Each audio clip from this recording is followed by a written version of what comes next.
I was going to throw the fake mustache on. Do whatever you want. Just to kick it off. Yeah, I don't give a hoot. Yeah, we should do it just to mess around. Look at this, man. Sorry. No, it's good. Sweet chance. Feel free to say I must ask you a question, too. I must ask you, before we kick off, I must ask you a question. I dig it. Hard work, real talk, no shortcuts. I'm Joseph Cabrera. This is American Operator. All right, team. We are here with the two and only founders of Noble Joe Coffee, Dane and Bryce. It's funny, we actually thought for half a second your name might have been Dan, but only just because there was a typo that came through the messages. Oh, man. And I was like, we better get that right, man. Was that me with the typo? It might have been you with the typo. And there was a moment in the office we were like, is it Dane or Dan? And I was like, let me see the picture of his face and I'll know. Yeah. Oh. You look like a Dane. You could look like a Dan on the periphery. Okay. But the mustache is what really kind of gets you over, over to the Dane side. It's falling off, so we'll call it, but this is great.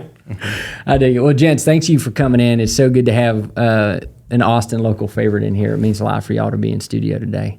Before we jump into coffee, how did y'all get, y'all obviously sounds like you guys have known each other for some time. Almost how did 9 years now. Yeah. Did y'all meet because of the business, or what created that cyclone? Yeah, well, so basically, Dane was playing on a basketball team, and I just moved to Austin, and I was living with some guys who, Dane's roommate knew the guys I was living with, and I just met these guys because I went on like Craigslist and got roommates, which is not usually something you would recommend. I would recommend, but it worked out Same okay. with the dog, it worked out. Yeah, you don't recommend it, but it worked out. What does that listing look like? I can understand getting a room, but they're actually roommates that are up there saying, "Hey, I need some." Yeah, and then we did a FaceTime, and they like vetted me and everything, and yeah, we were over. You know where that 24 diner is, right near Whole Foods downtown? Oh yeah. Yeah, we were like in a house, like right behind. And that. the house was really nice. Yeah. It was an older house, but it was a really cool location. Good vibe, everything. So anyway, I played basketball in college for a little bit, and my roommates knew that, and Dane had been asking around, hey, we need a big guy. Yeah. And so I was like, oh yeah, like I'll join the men's league team, and that's how we met, and then. Yeah, that was the first way we met, and then we were roommates for a while, and yeah, that was the start of it all. So yeah, it's kind of out of necessity. It sounds like y'all met, and then what was the thing that got y'all down the path of like, let's start something? Was it together, or was it separate that y'all were planning on getting in business? I think we've always just been aligned on being interested in business and the freedom that comes with it, and we have kind of different. Like skills in a way. Yeah. Bryce is a software engineer by trade, and we just kind of balance each other out with a lot of stuff. So we'd always just talk about ideas and the feasibility of stuff and things like that. Yeah. What's your formal training there? Dane, where'd you grow up? I have no professional training. I'm official winger. Yeah. Ever since I was a kid, I've started a lot of different businesses. It was like selling stuff at the end of the street during road races, which was in like Cape Cod, Massachusetts, collecting cans in my neighborhood, selling shoelaces at school, all these different kind of things. The newspaper one is funny because my brother had the job first, but when I was 10 years old, there's a ship that goes from the mainland of Cape Cod to Martha's Vineyard, the island. So you have people coming on and off all day. Yeah. And at 10 years old, I'm dealing with all these adults and, just selling newspapers. My mom would be there with me. And then we ended up figuring out this kind of contraption and rollerblading around to the cars. And my mom would watch the papers.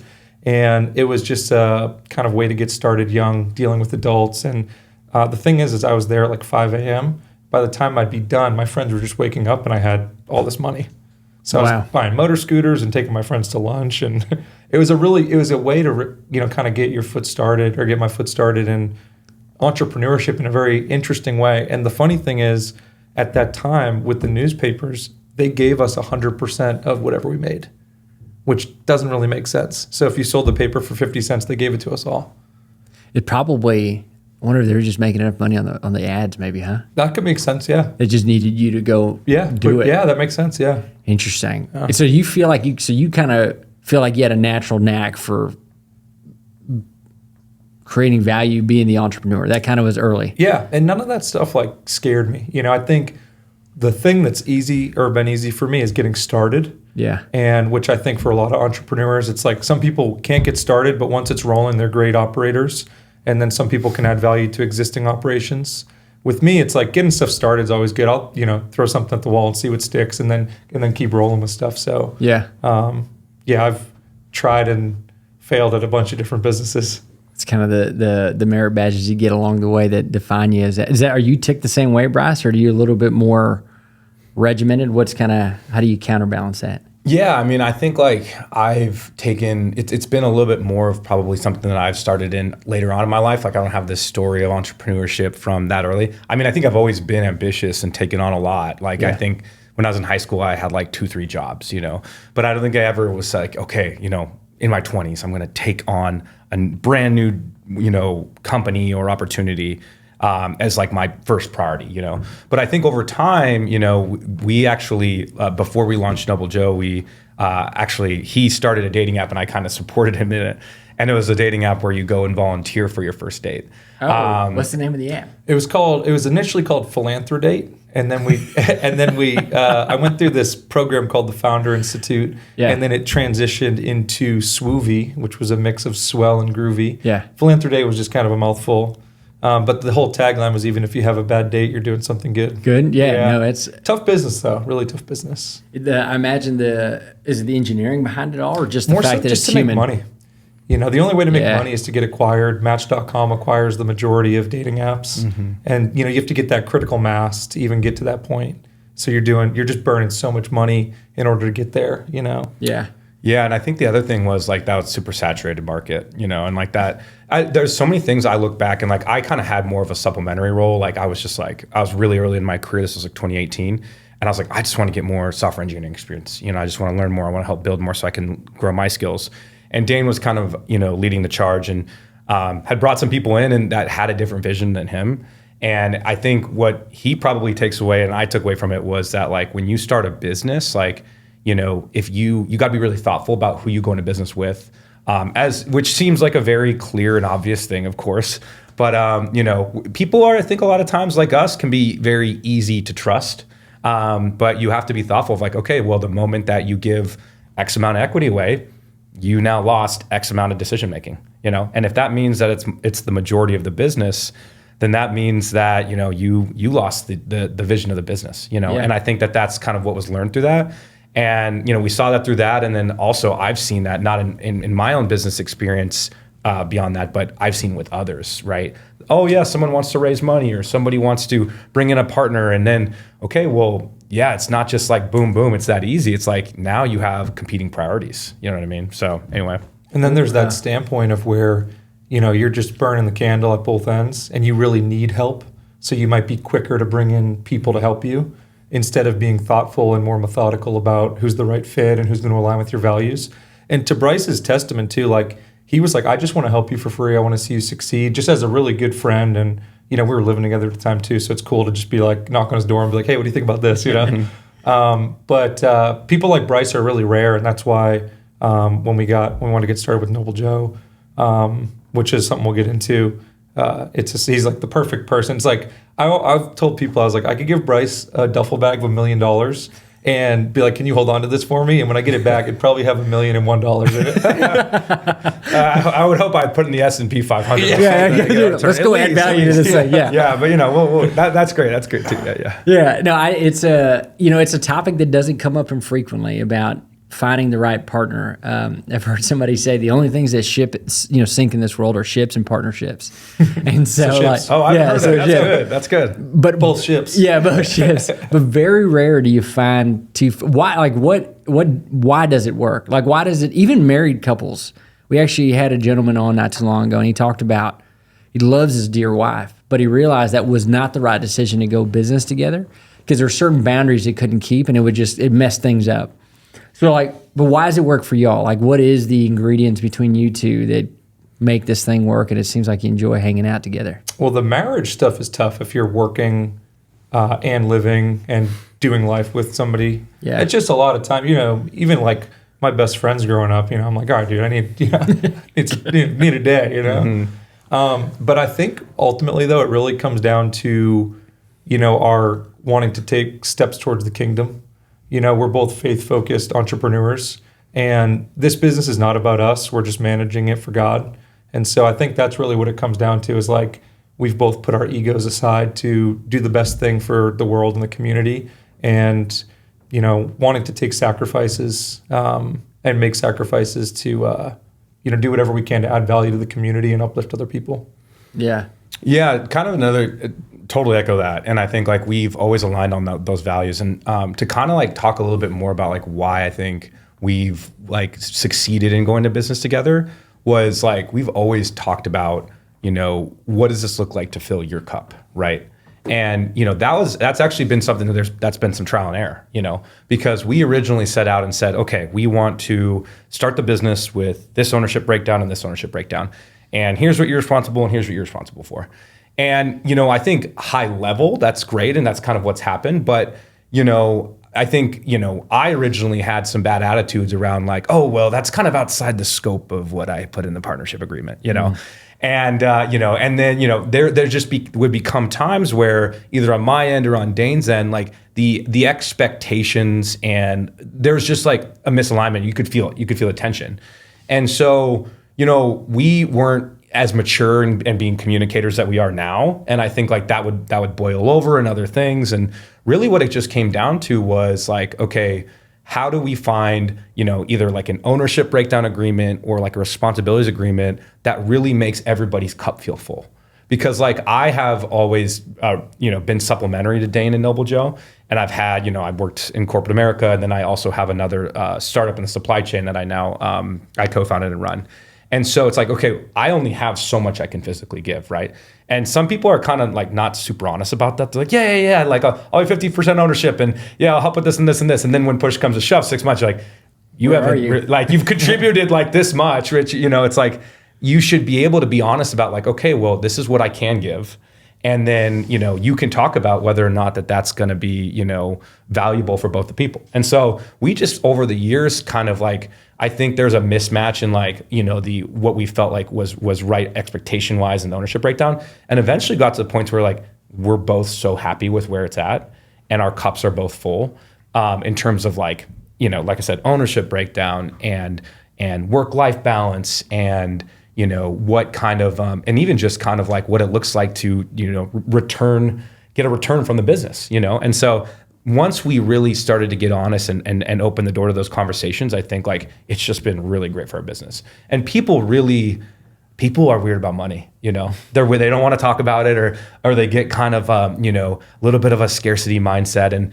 And I've always said, like if I can live like, in general life of generosity, whether it's just my values or with money, it's just going to work better. And it's worked better with us in the business. You know what I mean? Was there like a point that y'all both hit that as y'all were kind of going through that storming phase, like it's, let me ask it this way. It is rare that you find a moment. I mean, this even happens in relationships too, where folks go, this ain't working, but I want it to. How do we fix this or solve this? What allowed y'all to do that? Because most folks will just go like, we're just not a fit, walk away, or kind of blow the bridge up or whatever it might be. What was the impetus that allowed y'all to go, no, let's work through this. Let's figure out what that structure looks like. I got to give credit to Bryce. Like, taking this on, especially early on, because, we couldn't afford to hire anybody. Also, it's like with any business, you have to plant the seeds, water it, give it sunlight, give it time.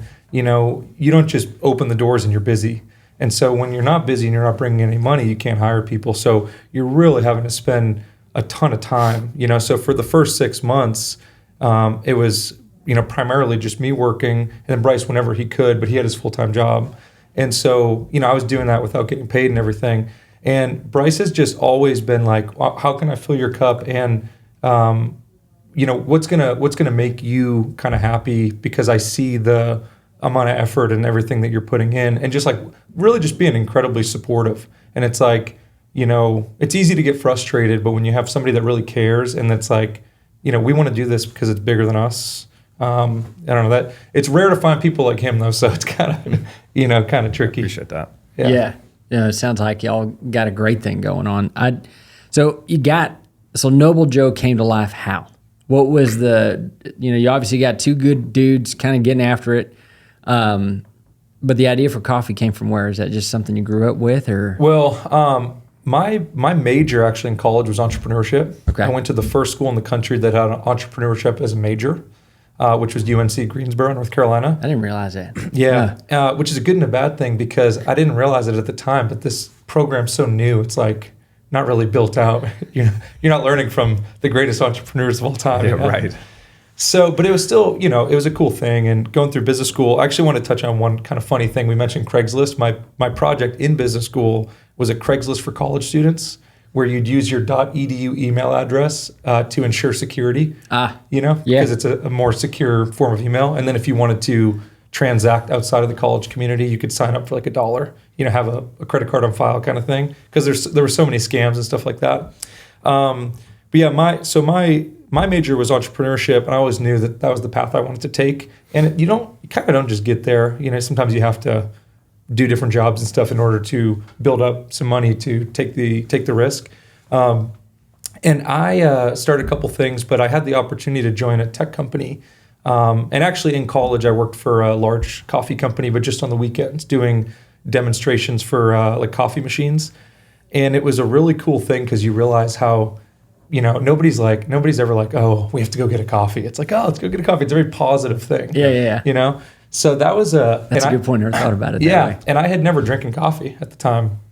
So I working for this company, I'm realizing, wow, coffee's... You never drank coffee before No, that? not really. Wow, man. And I get this job in college. It's really cool. I'm giving people free coffee. And it was a sales job as well. I did really well with sales. I was like, this is great. Then I fell in love with coffee. And I think quality is apparent with certain coffee companies too. This was a really good coffee company. And it made me realize the beauty of it overall. So I did that for a while. Then I got a job in tech sales. And long story short, 10 months in, COVID hits. And then I was like, I don't really see the long term here. But I had been working so much for that first, 10 months, which ended up being 13 total months, that I was able to save up this nest egg. And technically got fired because if you missed your quota 3 out of 4 months, you automatically get fired with severance, 12-week severance. And I was like, everyone's locked down. And I was like, I'm going on a road trip with my dog. So I went all the way to Boise, Idaho, stayed at a bunch of tiny homes throughout the country. And the whole kind of trip, I was kind of searching for what's next. And I realized I'd been working so much for this past year. I saved up enough money to finally start Noble Joe, which working with the large coffee company I was working for, I was always thinking this is something I would want to do, is start a coffee shop or truck or something in that vein. And my mind just works that I think of names and ideas and stuff. And this, it's kind of getting lost on people now, but the whole cup of Joe, is where Noble Joe comes from. Yeah. But for Bryce and I, people are like, oh, are you Joe? We're like, oh, it's a cup of Joe. And then I'm the noble one over here. Exactly, Yeah, right. Yeah. And then the noble component is a lot of the philanthropic stuff that we do. But to kind of tie that in, I'm in Colorado up on this mountain, and I was with my dog, and I just realized wow, I can finally do this. I was thinking what's next, and I just remember looking at this beautiful valley of these pine trees, and it was beautiful. And so the whole ride back, I was just thinking of how I could, it was a really cool mental thing to think of. Then Bryce and I went to Big Bend National Park on a trip, and we started talking about, this idea. And he's like, dude, I love it. I want to, support you in it. And then that was the foundation of it. I brought it to him, and then we were living at the time together too. So it was again, knock on the door and be like, hey, what do you think? Yeah. So what was the thing about the idea as he pitched it that made you go, I'm in? Yeah, I think so it was this balance of, both of our passions for coffee, but Dane's been passionate about coffee way longer than I have. But that, and then the whole technology component of how do we want to, blend in my skills and kind of what I can bring to the table with, what kind of we talked about before, and I'll touch on a little more, but basically being able to, we have the philanthropy aspect, the passion for coffee, and then the passion for how can we get technology involved here, which is just really not normal for a coffee company. And it just kind of came together, and we said, okay, we sat down. Remember, we went to Codependent, and I remember it's still kind of during the pandemic because you got masks and everything. I mean, very different, vibe looking back. But we're we want to go help the community. We want to help support entrepreneurs, and we want to build the best quality customer experience. And then, like, how can technology help that? And like, yeah, so that's kind of what we sat down and we kind of shook hands, put together a partnership agreement, and we're like off to the races. Oh, it's when you, let's see this. I mean, we're kind of probably keeping people in the dark. Talk about what Noble Joe is, why it's not your normal coffee shop. So what's cool is that we have a different business model than most coffee shops. Every product that we serve is from different local businesses. So our whole intention is to be a showcase for small businesses. And that model is pretty cool because, Bryce's dad grew up in Montana, for instance. If we ever went to like Bozeman, Montana, we would, instead of bringing all our products there, we would partner with local businesses and uplift that community, bring our, processes and customer experience. So the idea would be that in each city, we have different products that are local to that area, but the same Noble Joe experience. The place would look different, but the experience would be the same. Yeah, cool. So that's the one part of it. The second part is the technology component that he's talking about, which is for every product that we sell, every time we sell something, we take a percentage of that and help fund microloans, which, for instance, people in Guatemala live on $1 a day on average. So you think of the impact that $200 can make, it can change someone's life. And so we've partnered with a company called Kiva, and they provide microloans for people. And so the whole idea is that at the point of purchase, you get to see exactly who it is that you're helping. And then, any of that money that gets paid back, which the repayment rate's about 96%, we then donate to local nonprofits and help our local community. Wow. So it's kind of, it does good twice at least. Exactly. Yeah. At least, right? And it's built into the same experience that everyone's already used to with coffee. We're not asking anybody for anything. Just by supporting Noble Joe and getting your cup of coffee, we're doing all this stuff and just showing you. How hard was that to put together? Like in concept, it's like, heck, man, that's a great idea. In execution, is that quite complicated behind the scenes? So that's actually where the technology part comes in. So essentially, Kiva has an API that we can gather all the information about the microfinance entrepreneurs who we can support. So that's where we can showcase them. And also I can send them the payments directly. So at the end of the month, like, we basically take what our revenue is at, take that percentage, and then we just auto basically it invests this to this entrepreneur. So, yeah. I mean, it took some build out initially, but like that's essentially all that it is. So really not anything from a huge lift from our end to do that every month. We do kind of like want to moving forward, want to, like, in the future, give maybe customers ability to see a few showcased people, and just kind of tell that story a little bit better, because it's really hard to explain that we use technology to donate to microfinance entrepreneurs, and then we get it back, and then we donate again, and like, What are microloans? how do you succinctly tell that story? And so is this a Ponzi scheme? Like, what are you talking about? Yeah, Like, no, it's all good. Yeah. We actually got a 2-star review recently, which in the early stages, like, would have kept us up all night. But the guy was like, this yuppie spot donates to nonprofits or something, like 2 stars. We're like, dude, we're not asking you for anything. Yeah. We're like, all right, man, all good with us. Someone, hope you have a good day. I think about folks who give bad reviews, and I think, like, man, they're in a pretty bad spot if you got to go online publicly and, like, do that. So probably a topic for another time, but probably more about his day than probably about y'all's service or whatever it might have been. The thing too, I think sometimes people think we're bigger than we are. Yeah. And it's like, we're trying to do a lot to really help, and it's like, we try to make things consistent, and our team's growing a lot, and we try to bring on the right people and everything like that. We actually just made a sign that said, "Talk to us before you Yelp us," and it's like, it just has like a dog holding a Noble Joe coffee cup, and I think with any business, one of the challenges I've had to overcome is, like, my perfectionism, wanting everything to be perfect. Yeah. And that's why in the early stages that 2-star would have killed me. But, we talked about it, and it's like, hey, we're just going to keep doing the best we can, and, the intention's in the right place, and nothing's going to be perfect. And I think that's probably where people get stuck in sand a lot with starting a business. It's like, no, it has to be perfect. And the truth of the matter is, the whole idea of, like, MVPs now in technology of a minimum viable product, of just putting something out there, getting feedback, adjusting, opposed to spending 3 years to build something perfect, and then, it may or may not hit when it comes to the market, Yeah, it's such a muscle that's hard to teach. I think, it's so core to be, you want to maybe that's the early days of grade school. Like you want to show up and get a good grade on the thing. No teacher's going to let you like start with an F and work your way up to an A, But that is the world of business. It's kind of like how the whole thing works. And it's so funny as humans, we have like an amnesia about, take a big brand, whatever your favorite brand is, and Noble Joe. Yeah, Noble Joe, the biggest brand, the biggest coffee brand, Noble Joe. Yeah. And you just only see the awesomeness. You don't see and if anything, they're maybe not even documented all the stuff that didn't work or, whatever might have happened. Before we leave the topic on the microlist, I mean, do y'all have any cool stories about just kind of the impact, like the specific impact in Guatemala or wherever the countries are? I'd love to hear those. Yeah. I mean, any favorites? Oh man, I got so many stories. Well, first of all, one thing, so we've donated to a lot of, not just Kiva for the microfinances. I also have another organization that a family friend of mine started called Esperanza. Okay. And so we donated, that was like the Hope first. in Spanish. Hope in that, yeah, exactly, yeah. And the same kind of thing, microfinance, and they're based in the DR and in Haiti.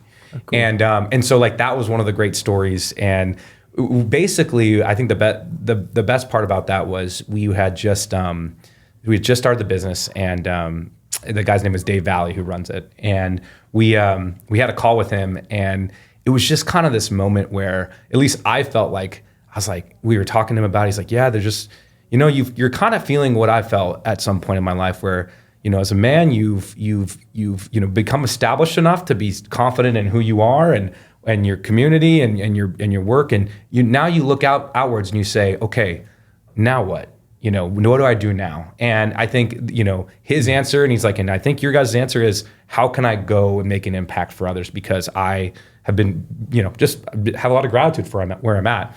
And so we donated, what did we donate? We didn't have any revenue at the time. Yeah. We're making if we made $150 a day, we're like, let's go, and we still ended up donating $200, $300 that first month, which we've learned, okay, we got to find some balance there, of course, to make, everything, make ends meet on both sides of the coin there. But I just love that story because I don't remember exactly who the entrepreneur was that we supported in that given moment, but it was cool that we kind of just what? I can see the picture of her. Yeah. I just remember that conversation and the fact that we're you know what? We're kind of just having faith that this is all going to work out, and that our mission here is how we're going to start this. You know what I mean? Yeah. So that's good. And then I have a couple different organizations from the nonprofit side that we've loved supporting, which is God Behind Bars. We support them a lot. And then, ATX Rescue Pups. Jeremiah Project, which is a really cool nonprofit that they basically help single moms with everything that they need to get back on their feet. They'll provide them with housing and babysitting and all that kind of stuff.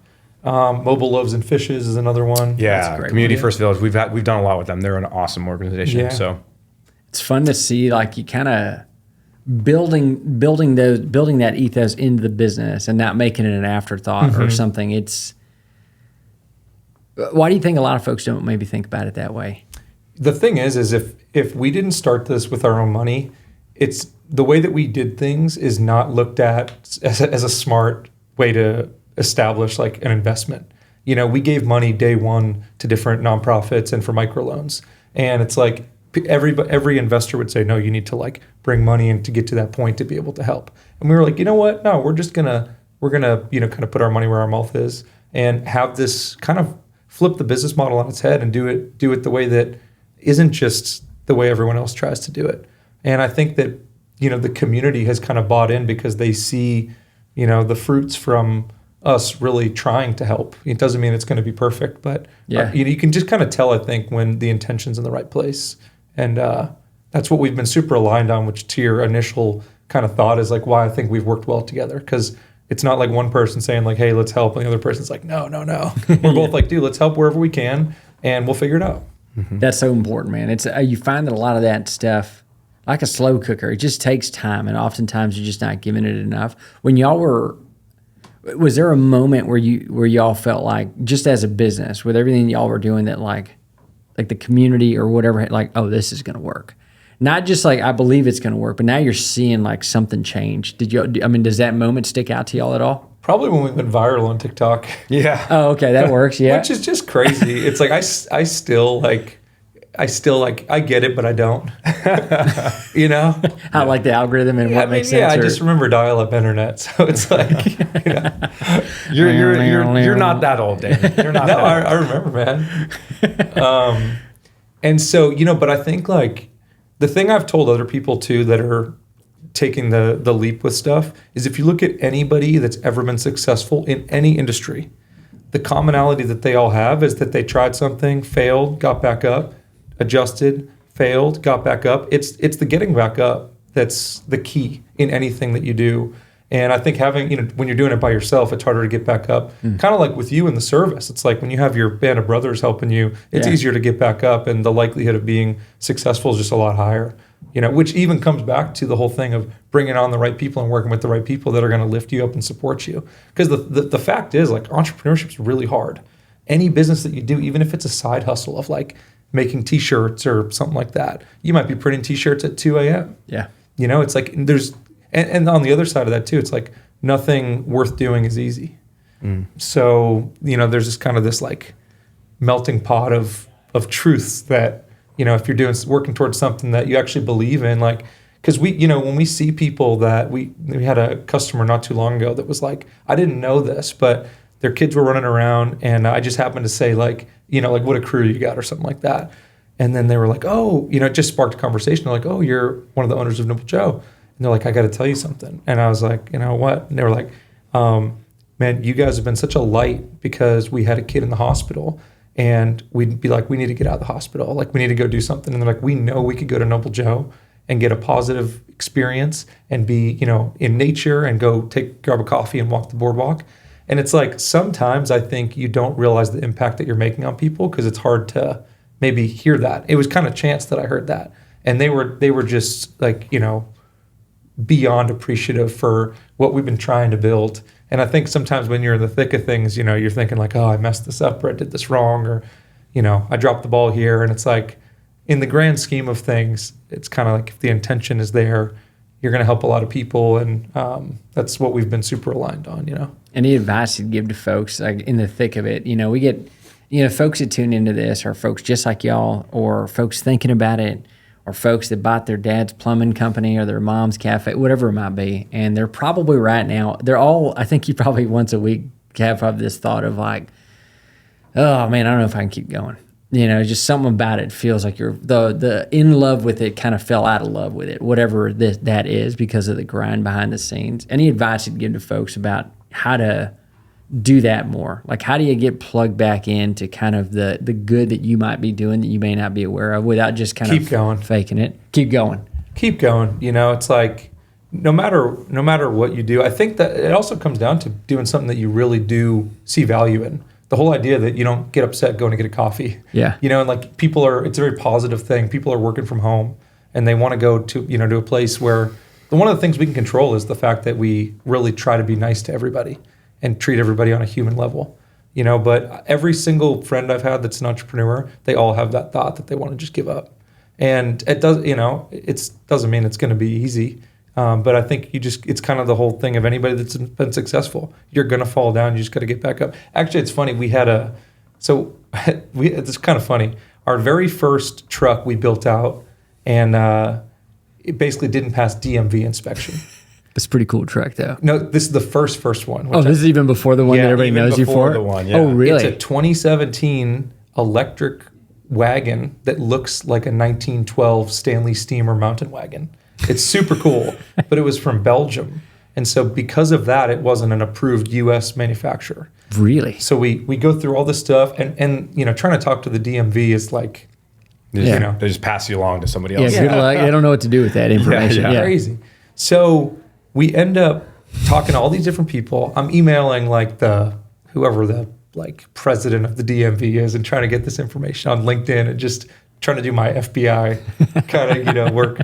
And we basically, from all the information that we had, we thought we were in the clear. We get to the health inspection, truck fully built out, spent a ton of money on it, and they said, this isn't going to work. So we immediately had to scrap everything and figure out, like, you know, what are we going to do? Yeah, we probably poured $75,000 into that. Holy smoke! And it It didn't work because it wasn't registerable? They did. Basically, everything ties back to a VIN. Yeah. And the VIN is from vehicle or wholesale manufacturers who are like licensed on a federal You registry. think of like Chevy, Ford, Yeah. Dodge, whoever. Yeah. And so like the state level DMVs honor the VINs of these registered supplier manufacturers. And if you're not on that list, sucks to suck. You know? That's what we learned. And that, I mean, it's just like, how would we have known that? You Well, know? the person How we would got known the that? wagon from too said like, oh, people register these all the time. You guys will have no problem, like all that too. Mm-hmm. So there wasn't the full transparency there, but at the end of the day, anything that happens is our fault. Yeah, and You know? I remember like that day that we had tried one thing, tried another thing. They didn't let us pass. It didn't let us pass. And the third time, like then again, like they didn't let us pass, and we're like, oh man, like we are officially like we got to go back to drawing board here. And it was so draining because we're just like, we've poured in 6 to 9 months right now, and all this time and money, and I was just like, what else do we do, you know? And we didn't really have we didn't have to have the answers right now. I look back at that, I'm like, dude, we didn't have to have it all figured out right now, right at that moment. And so I was just, Dane and I just like, you want to just go get some food? And we just go. There's no Noble Joe then. Otherwise, you would have went to a Noble Joe to take a break. Sure. Yeah, for sure. I'm like, let's just go get some food, man. And like we go to Jack Allen's kitchen and have a comfort meal, get a good night's sleep. And we're just kind of like, okay, let's just like, we still probably took about 24 hours to bounce back. But then we said, okay, like what's our next plan here? Yeah. And you know what? Like we got through it. Like we basically found another vehicle. We invested some more money into that. We got that thing fixed up, and that's what became the first truck that's now at our second location, you know? To our credit too, we had budgeted perfectly. Like I remember in business school, they said add a third to your budget. We added a third. We were right on par. And then when it didn't pass, we're like, shoot. We didn't plan for this. Yeah. Right? Yeah. Wait, were you able to repurpose anything? It's been sitting, but what we ended up doing is basically mounting the truck to a trailer, like a tiny home. Yeah. And so now it can be used for something. It will be used for something. It's so funny. You literally made this thing less stable, and now it's like approved. Yeah, I know. I'm just messing around. No, I'm sure it's no, yeah, stable. it's totally but it's fine. weird the way that the things work, man. Yeah, I'm it's like tracking. 6 feet off the ground too. But, you know, we'll build some steps or something. Exactly. Tell folks about what it became, though. I mean, it's pretty iconic what you guys have been. It sounds like where your second location now has it, right? Just talk to folks about what the second location. So basically, what happened is we ended up finding another vehicle, which was a 1947 restored milk truck. So it's like one of a kind and really, really cool. So we ended up, figuring that out, getting it built. The funny thing is, it was a coffee truck before, but it still needed like our spin on things. Yeah. So we were able to kind of get it rolling relatively quickly. And then, we were considering going down the route of like getting a traditional trailer, but we were like, we really want something unique and that's, aligned on our brand. We got the truck, and then when we ran that for a few years, kind of needed some updates and some renovations. We ended up converting a tiny home into the current coffee shop, putting that there, getting the truck renovated, and now that's at our new spot. Oh, cool, man. Yeah. Yeah, and that new spot's here, like It's in St. Elmo, at the Paddle Club, which is padel's like a form of tennis meets pickleball. And it's a really cool, it's a really fun sport, actually. I just played it for the first time the other day. For those folks looking to get into this space, food, beverage, that kind of stuff, how much does location matter, or do you find if you build a big enough brand, people will find you, or a meaningful enough brand, people will find you? I mean, it's funny, just our first few days open, although we've established a cool brand and we have a pretty loyal following, it makes us realize again, okay, you can't just put something there and then people show up, unless you are I guess, Starbucks or whatever, and you put it at the corner of Congress and whatever. Yeah. It's just gonna be crazy. But with anything, you have to plant that seed and water it and give it time. And there's no just overnight. It's like some people will say it took me 50 years to become an overnight success. Yeah. No, that's so. What's on the horizon for this business? What's the end state, the goal for it all? Yeah, you go ahead. I mean, so long term, we'd really like to do drive-throughs. But we'd want to do it in a way that we can still have kind of the community vibe. Like our current spot is right on the boardwalk downtown, so people can grab a coffee and walk the trail. So the location side of things is really important. we want to do it in a way that we're not going to compromise the customer experience. And, we want to make it where, every time you go, you're going to be treated well and have a positive experience because, not to put anybody down because it's hard, but, we've gone to places and we're like, man, especially in like a hospitality environment, it's like, they're not very nice. And those are the controllables at the end of the day, being welcoming and, kind and understanding that like, you never know what somebody's going through that day. And, so we want to, kind of thoughtfully scale out the business. Dutch Brothers Coffee, are you familiar with them? Totally, yeah. Yeah, so they did something really cool. Bryce and I watched The Undercover Boss like years ago from them. And one of the things that they did that we really liked is that in order to become a franchisee, you had to start as a barista. So you're empowering people, with a lot of support and your brand and funding and everything that align with your values to start in the company and grow into being an owner. And I think that's a really cool way that we could, grow the business in a way that aligns with like a lot of the stuff we're talking about of getting the right people to continue to steward the brand. Yeah. So, I mean, the idea is drive-throughs, and then you want to get beyond Texas. I mean, it's just like, how big can this thing go? Austin's just so great, Yeah. And we still have a lot of work to do in here, but in the future, I think it would be awesome, Yeah, and you kind of touched on it, but like definitely we've been looking at like what would it look like to franchise this, because I don't know, I think like we want to have that great customer experience everywhere, and it's about being really thoughtful about finding the right people, because like, we can only scale it so much with 2 people, right? Yeah. So what would that look like? What would the model look like? What would the structure look like? So we're kind of exploring all of that and just seeing like, what would this look like? If we expanded to a third location in Austin, would that be something we continue to manage under our umbrella, or would that be the first example of a franchisee model? So we're kind of going through all that and just trying to get more data, talking to people who are in the similar industries who have franchisees. Like I know some people who are franchisees at Chick-fil-A, and so they have a certain experience and they have a certain model. So trying to like just weigh everything right now. Yeah. What's kind of a non-negotiable, or like as you grow and as you decide, where it goes from there? What's something you're like, we want to make sure it never loses? Man, that's a great question. You made me think of, I meant to kind of say this earlier, like we have some stuff as far as, the check box, like whenever we make a decision, the check marks of the business. Yeah. It's like, is this giving a positive experience? Is this helping the community? And it's like with any major decision, it's like making sure that we kind of check those, like that North Star non-negotiables. So like those are 2 of them. Anything else? Yeah, I mean, I look at, he talks about, Dane has, a great attention to detail when it comes to the operations and the customer experience. And I think the most overwhelming thing that I can think of as we scale that are non-negotiables are, one, just like always making the customer feel welcomed and feel like a priority. Say like they ordered a matcha and they didn't say they wanted oat milk, but they wanted oat milk, and maybe it was on them and they didn't notice, and we don't care. Like we're going to remake it for you, because we just want you to feel appreciated and acknowledged, It's just like it goes so far, and like maybe we messed up, and then that gives us a more opportunity to be gracious, right? Because we're handling everything in a gracious way. So I think that's one thing. It's just like people sometimes I think take it personal as a barista when somebody gives that feedback. It's like it's bigger than that, It's like it's not any, as leaders of the business, we're not saying you're a bad barista. We're not saying you messed it up. We're not saying anything. We're just saying that like, hey, we just want the customer to feel great, because that leads to more business for us, and everybody's happy, So that's one. And the other thing is just like, I think, we're a little limited in our current scope with the tiny house and with the truck that we have.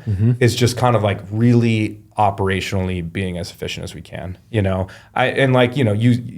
talk about Chick-fil-A a lot, and because they do a lot of those things well, and it's like how they created a brand that's like in a lot of strokes just ingredients wise very similar to most other fast food places, yet they've given everybody this idea that they're this elevated experience because of the customer service and how clean it is, and how you just cruise through that drive-through fast, right? And so that's kind of, I think those are winning combinations, and it's like if we don't compromise on those things, I think we'll continue to be successful, because people notice that in the quality. When I talk about operational quality, I'll also talk about the quality of our coffee itself, or the quality of our matcha. I mean, we try to do it the same every single time, and not buy the cheapest coffee, or like, oh yeah, this is like it's cheaper than the alternative. We're like, no, we buy a premium Brazilian coffee, and people are like, your coffee tastes really good. You know what I mean? So we're not the cheapest,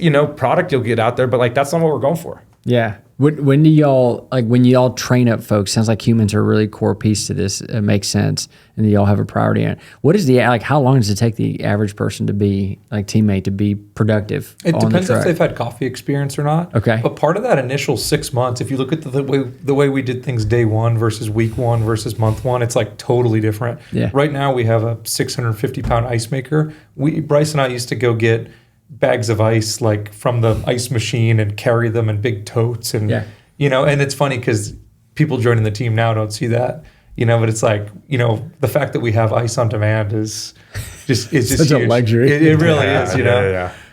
And so part of the whole kind of first 6 months, the goal was like 3 to 6 months to get our first hire. We ended up doing it at like month 5 and making it really easy for them. And so the idea is like having stuff be easy so that they can focus on the customer, and any equipment we can get, stuff like that to make that just an easy operation for people. Yeah. But usually like 2 weeks or so to get people going. Yeah, no, not bad at all. It's such a powerful statement y'all made. You got me, it's like stuck in my brain, the idea behind most folks can make coffee at home. The reason they go somewhere is because they're looking for this experience and the way a place makes them feel and the way a place like opens them up to something different that is in their kitchen. And I even think personal experiences where we'd go to a place, my wife and I, and we'd have coffee, and then you find like maybe the crew changed over and people just maybe didn't even become rude or mean. They just kind of became neutral. Mm-hmm. Like there's actually no personality there. And we could actually sense ourselves gravitating to another shop later without even really thinking about it. When you said that, it got me thinking of a couple of places that I'm like, oh yeah, we started kind of moving. When you think about it from a business perspective, how much, like what is the lifetime value of that customer now just moved to another coffee shop across the street? Pretty meaningful for something that doesn't cost much, which is just being nice and caring and remaking the oat milk matcha instead of the whole milk matcha or whatever it might be. Do you think there's, for folks looking to get into growing their business, let's say they're maybe kind of in the thick of it, is there something that y'all kind of go back to that kind of recenters you on kind of the fundamentals? It seems like those things y'all talk about are just fundamental to good business, and we get kind of fancy sometimes. What are the things that kind of helps you keep grounded on the fundamentals? Yeah, I mean, I can kind of relate this for Noble Joe and for my other company. I mean, I think we had an understanding of how we were going to be successful and what the products people wanted and all these kind of things. And it's the same thing in my other company that we build software, right? We have this underlying premise of the software should do A, B, and C, and this is what people want. And it's like, you could be right. You could be 40% right. You could be 100% right. But you have to go out and consistently go get feedback from people. And we've had plenty of products that we never had before, and they organically became signature drinks because people kept ordering them. And it's like people, oh, you guys should do this, you should do this. And we just hear that enough. We're like, let's create a signature drink, And it's like, that's because we're listening to people, not just kind of being like, no, I do it. This is how we do it around here. You know what I mean? And I think that's been such a winning thing because, Dane has been like, okay, people like matcha and they like all these different flavor combinations. And, we have these signature drinks like a butter vanilla oat, and those have been huge winners. And so just like, listening to people and understanding like what's a hit.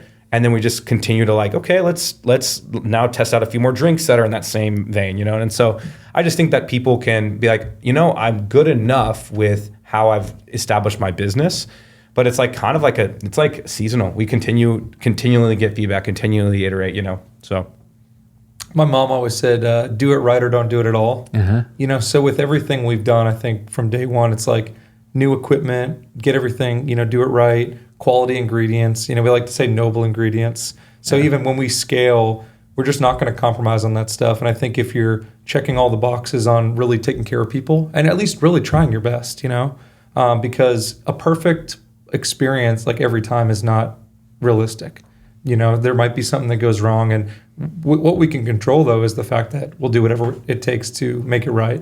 And I think when you really care about your customers and your community, and that we talk about this stuff all the time of like, what can we do to help? We'll say to people, if you need anything from us, let us know. If we can't do it, we'll say no. Yeah. You know? But at least feel free to ask. Yeah. Yeah. And I think part of like what Bryce is saying too about remaking stuff for people, a lot of times it's just knowing that, we try to be easy to talk to, and our baristas be easy to talk to. If it's like, if somebody's rude and you mess up their drink, you're like, I might not want to go. But it's like, hey, we want to make you feel welcome and open, and anything we can do to make your experience better, because at the end of the day, you never know what somebody's going through, and we're just there to try to be a light in the world for people.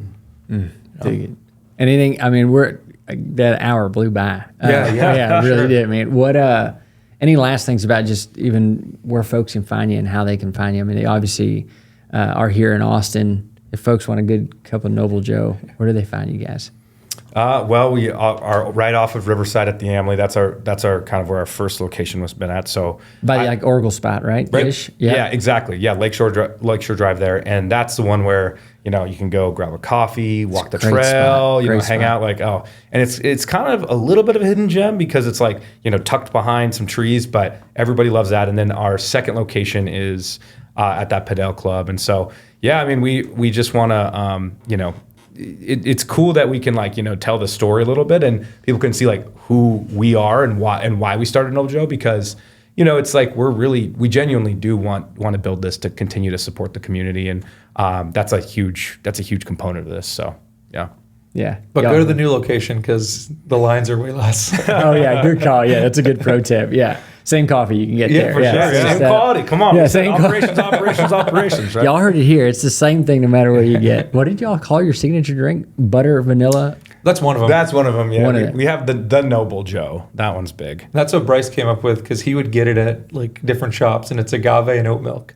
Oh, it's man. it's just super clean and organic, and it's kind of classic. Yeah, it's like a vanilla latte, but with a twist. yeah, it doesn't have any added sugar, added processed sugar, just a lot of sugar from the agave. So you kind of feel better because you're like, oh, nothing processed. Yeah. But it's still pretty sweet. But we only do about a pump and a half. Yeah, that's so it's actually not too bad. a good point. A lot of the big chains, they do 4 pumps, 4 to 6 sometimes of syrup, and we do 1 to 2. Yeah, keep it light. Keep it light, so it's a lot less sugar, and then also the idea is being open to talk to. If you want it sweeter, we can make it a lot sweeter. It's like a haircut. It's like take a little off. You can't add it back I can on. add more, but I can't take it out. Yeah, without making the whole thing. Yeah, exactly.